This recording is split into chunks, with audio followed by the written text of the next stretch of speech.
I was never interested in women and didn't want to get married. But my mom insisted that I marry you. But now that she's gone, I don't even need a wife anymore.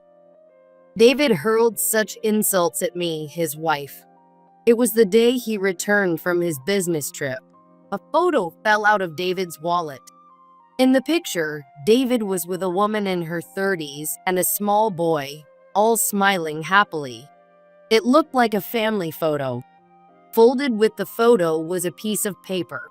It was a divorce paper, already signed by David. Moreover, David's name was already filled in. So he wants to divorce me and marry this woman? I decided to consult with my relatives, Tom and Laura. When I asked them what to do from now on, they came up with a proposal.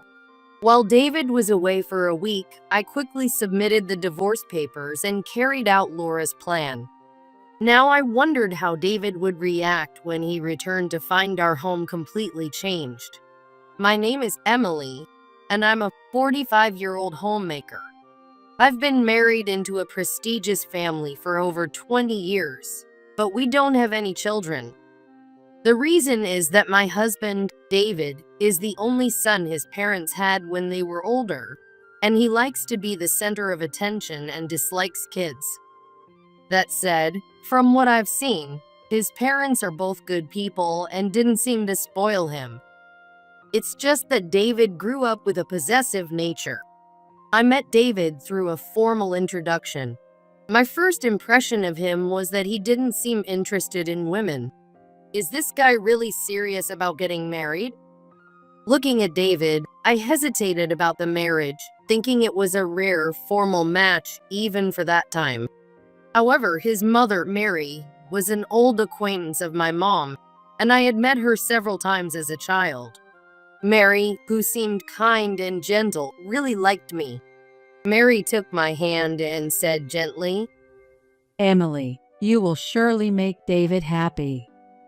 That one sentence moved my heart. If he was raised by such a kind mother, he must be a good person. Thinking that, I decided to go through with the marriage. After we got married, we moved in with David's parents. But 2 years later, his father passed away in his 60s. Mary, deeply saddened, soon fell ill and required care. David, busy with his duties as the company president, left most of Mary's care to me with the help of a caregiver. 20 years later, despite my best efforts, Mary quietly passed away. Losing Mary, whom I adored, left me heartbroken. However, David didn't show any sign of sadness. On the contrary, he acted as if he now ruled the house. David had always been quiet at home since we got married. Since his father's passing, he had been working late every night as the president of the company he inherited from his parents. As a result, he rarely paid attention to our home, leaving important household decisions to me. But I didn't mind. He was a man of few words even during our formal introduction, and Mary had warned me that David was brusque and not very talkative, but not a bad person. So for the past 22 years, I accepted the lack of conversation between us as just the way things were. However, after Mary's death, David seemed to become harsher towards me.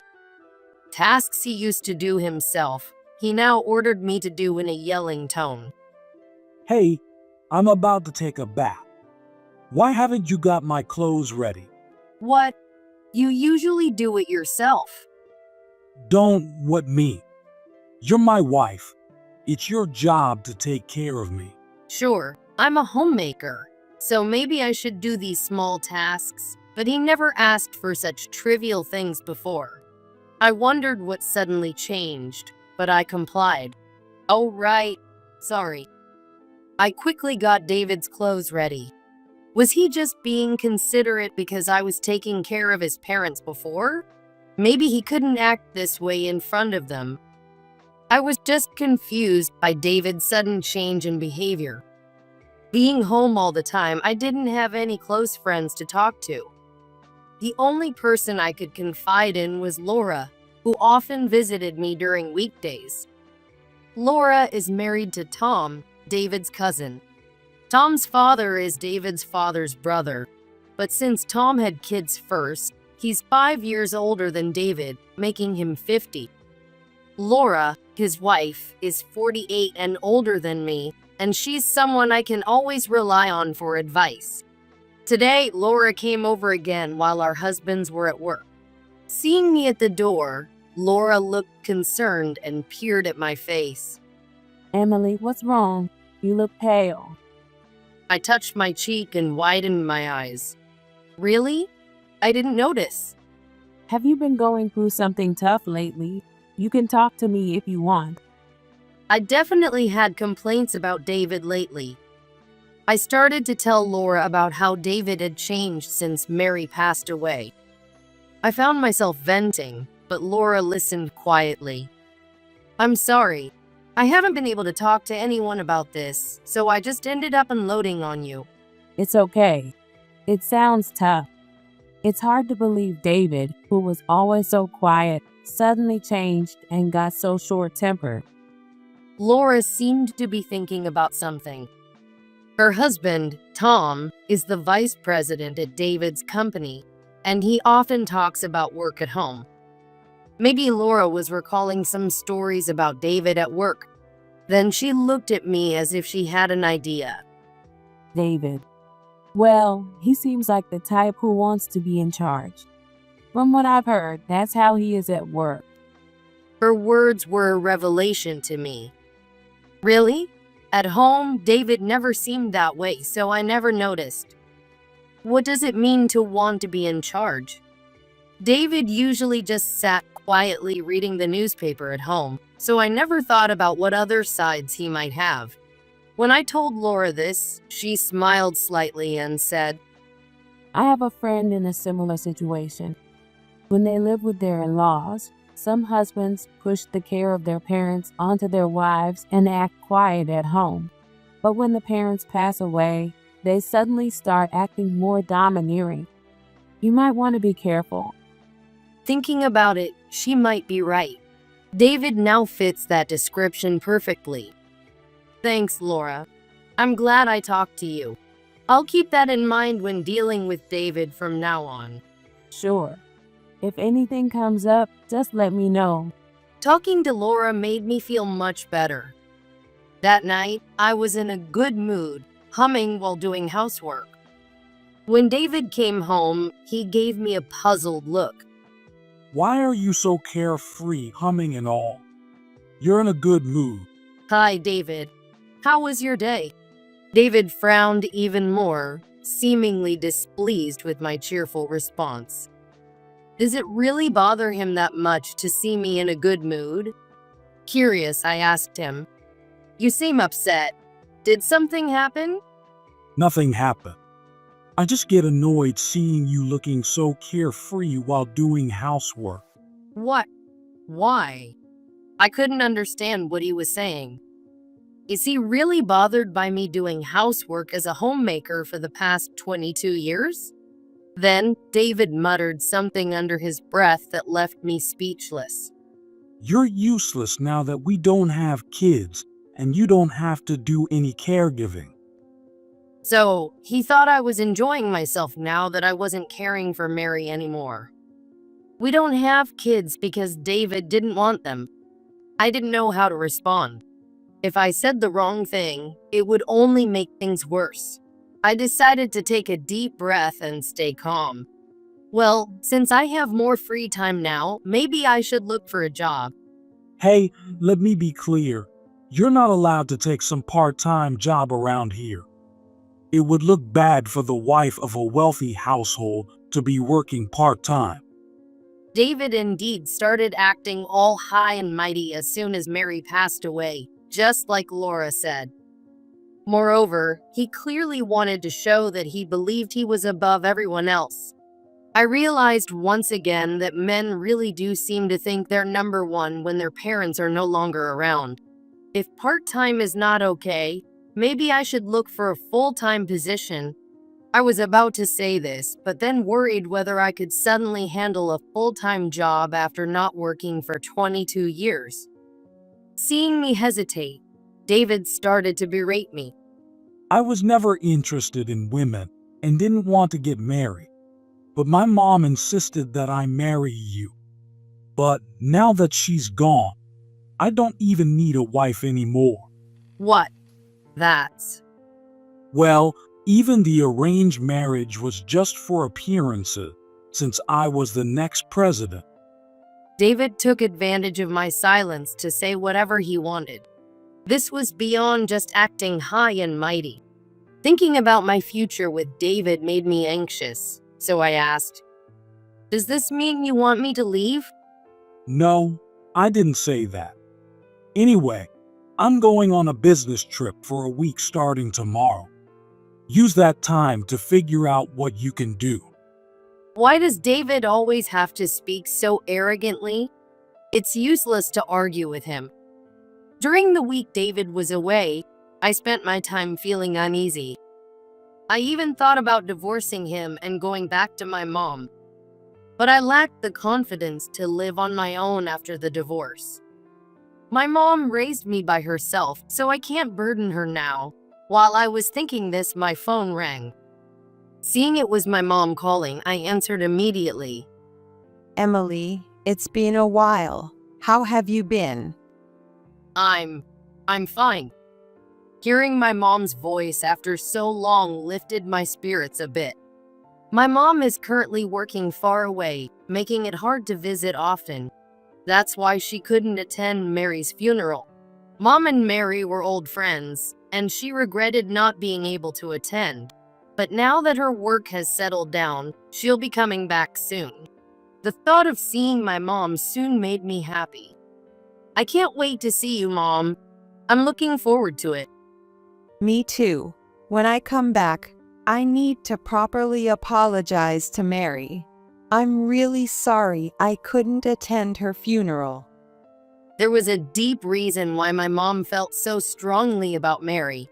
Anyway, I decided to look forward to the day Mom comes back, and even after finishing the call, I still felt uplifted. Just then, David returned from his business trip.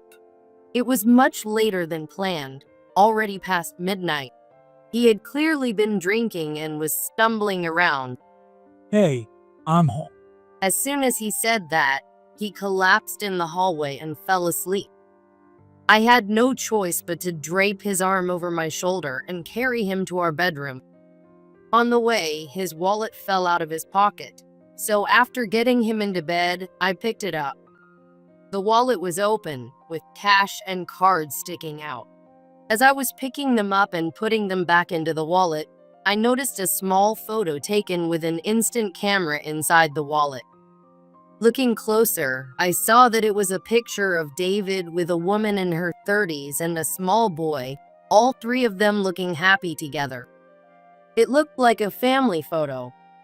Alongside the photo was a small folded piece of paper that caught my eye. When I opened it, I realized it was a divorce paper. Moreover, David's name was already filled in. So he wants to divorce me and marry this woman? I shook David's shoulder to wake him up. David, wake up. David opened his eyes slightly, but then started mumbling in his sleep. Oh, Emily, put all my stuff away. What? Put everything away. Maybe he means the stuff from his trip? But he doesn't have that much luggage. At the hotel where he stayed, he could have his clothes clean, so he didn't have much to bring back. Maybe he was planning to leave this house after our divorce. But if that happened, I would become the head of the household. This house has been passed down through David's family for generations, so I can't make decisions about it on my own. The next morning, I decided to call Tom's house, the nearest relative. It was Sunday, so Tom was home, but Laura answered the phone. Hello, Laura. I'm sorry for calling so early. I need to talk while David is still asleep. It's okay. Mornings are fine. But it seems like something happened, right? I explained about the photo and divorce paper in David's wallet and how he told me to put all his stuff away. Laura, discussing with Tom, who was beside her, tried to come up with some good ideas to help. At that moment, I heard Tom's voice on the other end of the phone. A week-long business trip? Tom's curious tone made me wonder too. Laura, can you put Tom on the phone? When I asked Laura, Tom quickly took the phone. Hello. What's this about David being on a week-long business trip? Well, David often says he's on long business trips and is away from home for a week at a time. David's never had a business trip that long. At most, it's been 1 or 2 nights. Tom's words struck a chord with me. A fake long business trip, the photo with an unfamiliar woman and child. When I mentioned this, Tom seemed to realize something. Could it be? Emily, do you have that photo with you right now? Yes, I do. Can you send a picture of it to either my or Laura's phone? I quickly took a photo with my phone and sent it to Laura. After seeing the image, Tom told me, This woman, she's Emma. She used to work at our company. I knew it. "What do you mean, Tom?" I asked, and Tom sounded a bit uneasy. Well, this Emma was our office clerk until 2 years ago, but Tom explained that there had been rumors in the company about Emma having an affair with David, the president. She quit 2 years ago, and some employees speculated that she was pregnant at the time. If the child was conceived at that time, his age would match the child in the photo. If this is true, it's highly likely that David is the father. Was David visiting them while pretending to be on long business trips?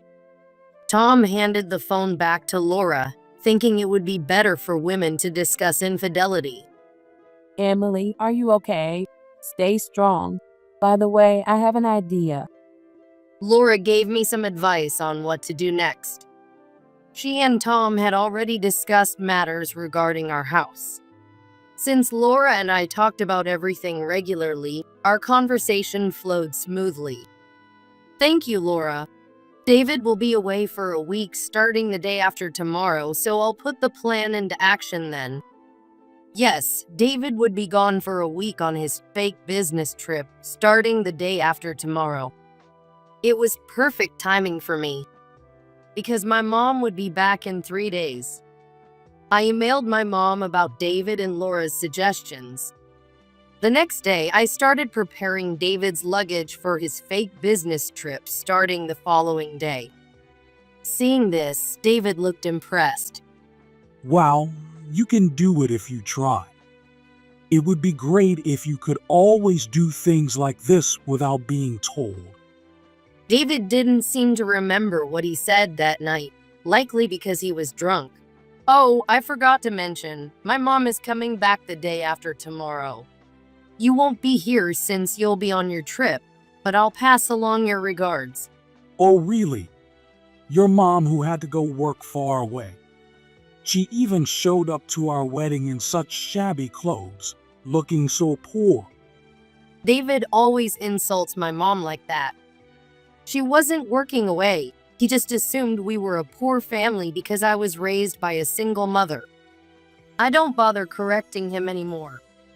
The next morning, David left our house. I immediately started following Laura's plan. The next day, just before noon, my mom arrived at our house.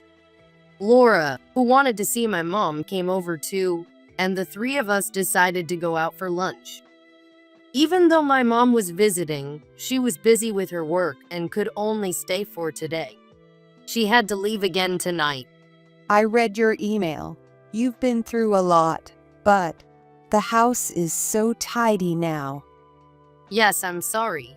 Since you just got back, there's nothing at home, so we have to eat out. Did you take care of my arrangements? Yes, everything is set. It was last minute, so I couldn't arrange to go with you, but I'm always waiting for you at my place. She handed me a plane ticket. That's great, Emily. Looks like everything will go smoothly now. I can't wait to see David's reaction when he gets back. Yes, it's all thanks to you, Laura. I wouldn't have known what to do on my own. I felt grateful to have such a strong ally in Laura. And I was lucky that my mom returned at the perfect time. Over the next 4 days, I quickly took care of all the arrangements and submitted the divorce papers. Then I left with the plane ticket my mom had given me. At dawn, I looked at my phone and noticed dozens of missed calls. As expected, they were all from David. I figured he'd call again, and soon enough, my phone rang. Hey, why didn't you answer the phone? I just woke up. What? It's already past noon here. David said that, but where I was, it was still early morning. Well, that doesn't matter. More importantly, I came home to find the house completely empty. Where did you take all my stuff? Oh, you told me to put all my stuff away. So, I threw everything out. What? When did I ever say that? David must not remember at all because he was drunk at the time. He then asked another question. And also, the car is gone. Did you take it? Where are you anyway? I'm in France at my mom's place. David was stunned into silence after my response. Since he didn't say anything back, I continued. Oh, about the car, I sold it before the move. And the house, I've sold it too, so you need to leave soon. What? Wait a minute. First of all, there's no way your mom is in France. Lying won't help. Come back immediately. David didn't know anything. He didn't know that my mom had successfully started an apparel brand in France. By the way, the shabby clothes he mentioned my mom wore to our wedding were from her own brand. David, who knew nothing about brands, thought they looked poor. Looking back, David had never been involved in any of the family discussions before our marriage. That's why he just assumed my mom was working far away. Mary had been a regular customer at my mom's store back when she was still in the US. That's why my mom and Mary were old friends, and I had known Mary since I was little. When I explained all this, David suddenly burst out laughing. Are you stupid? I get it about your mom, but this house has been in my family for generations. I'm the head of this house now, so there's no way you could have sold it without my permission. I figured he'd say something like that. I sighed. It seems you didn't know something important. What are you talking about? Mary had left a notarized will stating that the house and land would be inherited by me for my 20 years of caregiving. Mary understood. Even though David inherited the company his father left, he was such an unreliable president that all the important work was entrusted to Tom, the vice president. And David, who did nothing at home, left even the car purchases up to me. That's why I bought the car in my name. David has not fulfilled his role as a leader in both the family and the company. That's why Mary, concerned about me after her passing, entrusted everything about the house to me. Tom and Laura had also agreed to this at the family meeting. David was present at the meeting, but he didn't listen at all, so he understood nothing. That's the situation. And by the way, your fake long business trips have already been exposed. You were visiting that woman, Emma, weren't you? David's face changed the moment I mentioned Emma's name. I continued, as if to deliver the final blow. Emma's child is yours, isn't it? There were plenty of rumors about you two at your office. Tom is looking into it from the company's list of former employees. By law, they have to keep employment records for 3 years, right? David didn't say anything in response. It seemed like he really left everything about the company to Tom. He would go directly to Emma and confirm the facts. David, resigned to the situation, murmured in a faint voice, Just come back once, please. I want to talk things over with you, Emily. After all, we're still married. Oh, we're not married anymore. The signed divorce papers you brought back from your fake trip, I signed them too and submitted them. What? David shouted louder than ever in shock when I told him I had filed the divorce papers. Why did you do that?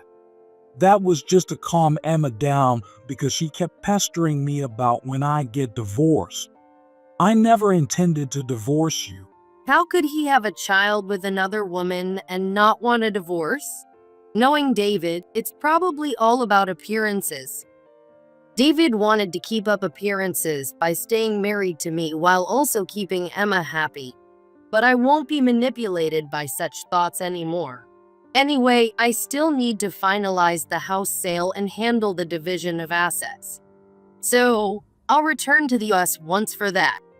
We'll talk then. With that, I hung up the phone. A month later, I returned to the US to take care of various matters. Since the house was sold, we gathered at Tom's place. David was there, and to my surprise, so were Emma and her son Bob. Apparently, David was now living with Emma. Emma, holding Bob, looked at me with a frightened expression. Well, I never intended to take David away. He forced himself on me, and now I'm busy raising our child. I can't pay any alimony. Emma seemed like a timid woman. That being said, she was desperately defending herself even before I had said anything. There's no need to be so scared. I won't ask you for alimony, David. You'll be the one paying it. David's eyes widened as I pointed at him. That's the same thing. If you take money from me, Emma and Bob's lives will become difficult. Apparently, they had done a paternity test, confirming that Bob was indeed David's child. Well, you cheated, so it's inevitable. Now you two just need to do your best. It looks like David will have to start job hunting too. David and Emma froze at my words. In fact, rumors had spread throughout the company that David's affair at work had resulted in a child and led to our divorce. As a result, a meeting was held without informing David, and it was decided that he would resign and Tom, the vice president, would become the new president. Laura kept me updated on everything. After I explained everything to David, Tom put a hand on his shoulder. So, David, you'll be resigning at the end of this month. David's eyes widened in shock, and he stood there motionless. Emma, holding Bob, started crying. I felt sorry for Bob, but from now on, David and Emma would have to support him as his parents. A while later, I received an email from David. According to the email, after losing his job, David was being supported by Emma working part-time. However, despite this, David didn't help with childcare at all. Unable to bear it any longer, Emma left Bob with her parents. With just the two of them, David's verbal abuse towards Emma only intensified. It was clear as day that if David said the same horrible things to timid Emma as he did to me, it would have a disastrous effect. Emma ended up crying and returning to her parents, never coming back. As a result, David fell into poverty and emailed me saying he didn't know what to do. When I didn't reply, he called. Emily, why are you ignoring me? It's all your fault for throwing everything away. I have no money, no job. What am I supposed to do now? Even though he paid alimony, he should have received his share from selling the house and land. Knowing David, he probably squandered it all due to his lack of financial sense. As David kept throwing his selfish complaints at me, I decided to respond in kind. You're acting like the victim. I was forced into a marriage just for appearances and wasted my life. I could have married someone better. How are you going to make up for my lost life? Of course, I didn't mean any of it. But David seemed to take it seriously and was at a loss for words. Enough. He said and hung up the phone. David has shown no remorse about his actions at work or home. It's likely that he will continue struggling to find a job and remain in poverty. I told David that I felt my life was wasted, but in truth, I believe no experience is ever truly wasted. Despite everything, I'm now living happily in France with my mom, studying French. I am aiming to use my 20 years of caregiving experience to pursue a career in caregiving here. This is because there are many care facilities in France. Though my mom, who just turned 70, is still healthy and working, I intend to take care of her in the future. But when I mention this, she pouts slightly and says, I'm still going strong. I probably won't need caregiving as long as I'm alive. Seeing my mom's determination makes me feel both proud and fond of her. She just lives the way she wants to live. To me, my mom is a lifelong role model as a woman. That's why I plan to stay by my mom's side and continue to pursue my dreams.